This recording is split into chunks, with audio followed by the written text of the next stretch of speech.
Hello friends, अपने YouTube channel advocate Amit Kumar Gupta में आज जो केस मैं आप लोगों के सामने डिस्कस करूंगा उस केस का नाम है Satish cold storage versus deputy commissioner of income tax.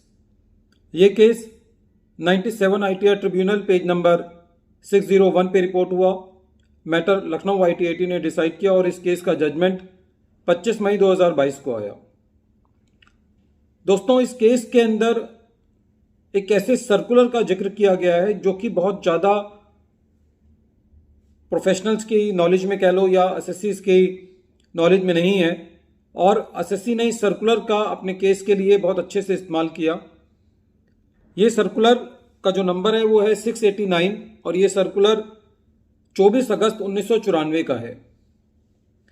ये सर्कुलर ये कहता है कि यदि कोई ऑडिट रिपोर्ट एसएससी ने अपनी इनकम टैक्स की रिटर्न के साथ फाइल करनी है या कोई और ऐसा एविडेंस एसएससी ने अपनी रिटर्न के साथ फाइल करना है और वो एविडेंस वो अपनी रिटर्न के साथ फाइल नहीं कर पाता है और एसएससी को डिपार्टमेंट से इंटीमेशन आता है कि या आपने अपनी ऑडिट रिपोर्ट फाइल नहीं करी या आपने एविडेंस नहीं सबमिट किया, तो एसएससी उस एविडेंस को सबमिट करके या उस ऑडिट रिपोर्ट को सबमिट करके 154 की एप्लीकेशन लगा सकता है और असेसिंग ऑफिसर को वो 154 की एप्लीकेशन को एक्सेप्ट करना होगा।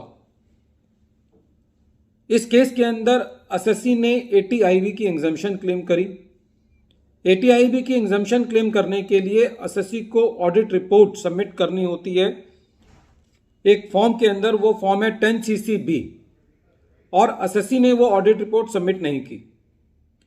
एसएससी को सेक्शन 143 सब सेक्शन 1 का इंटीमेशन आया कि आपने ये ऑडिट रिपोर्ट सबमिट नहीं की है और आपका एडिशन क्यों ना किया जाए, आपकी एटीआईबी की डिडक्शन को क्यों ना डिसअलाउ किया जाए। इस पर एसएससी ने 10CC-B की जो ऑडिट रिपोर्ट थी उसको अपलोड कर दिया और 154 की एप्लीकेशन लगा दी।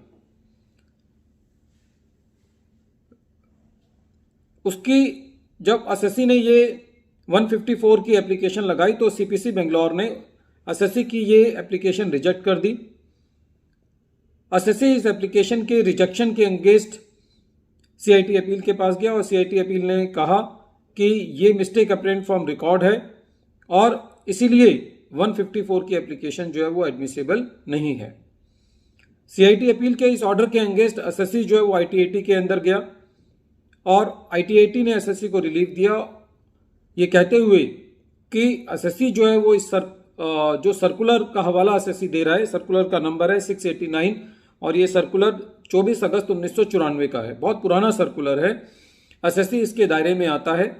एसएससी ने अपनी ऑडिट रिपोर्ट सबमिट नहीं की है और एसएससी को इंटीमेशन जब इशू किया गया है तो उस इंटीमेशन के बाद एसएससी ने अपनी ऑडिट रिपोर्ट अपलोड करके 154 की जो एप्लीकेशन लगाई है उस एप्लीकेशन को एक्सेप्ट किया जाना चाहिए।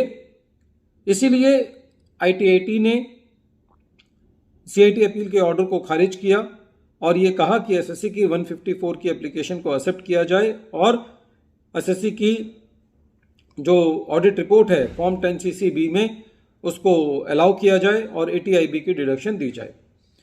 फ्रेंड्स, हम ये देखते हैं कि बहुत रूटीन केसेस के अंदर, क्योंकि ये सारे फॉर्म्स ऑडिट रिपोर्ट वगैरह जो हैं ये बेसिकली इसलिए होते हैं कि कुछ इन्फॉर्मेशन डिपार्टमेंट को चाहिए होती है और वो इन्फॉर्मेशन जो है वो डिपार्टमेंट को टाइमली मिलनी चाहिए रिटर्न प्रोसेस करने के लिए। लेकिन यदि जेन्युइन रीजंस हैं तो खाली इन टेक्निकल ग्राउंड्स पर एसएससी की जो लेजिटिमेट एग्जम्पशंस हैं उनको डिनाई नहीं किया जाना चाहिए in the interest of the justice.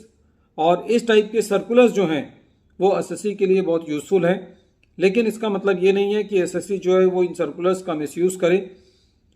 लेकिन इस केस के अंदर एसएससी की एक जेन्युइन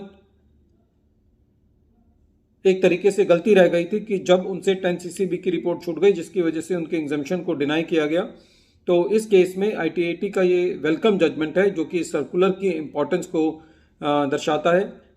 मेरा ये कहना है कि सब लोग इस सर्कुलर को जरूर पढ़ें। ये सर्कुलर हमारे प्रोफेशनल प्रैक्टिस के अंदर और किसी भी एसएससी के लिए बहुत यूजफुल हो सकता है और उसके जो अलाउंसेस या कोई भी एडिशनल जो भी एविडेंस एसएससी ने सबमिट करना था रिटर्न के दौरान, यदि वो नहीं किया है तो वो इस सर्कुलर की हेल्प ले सकता है।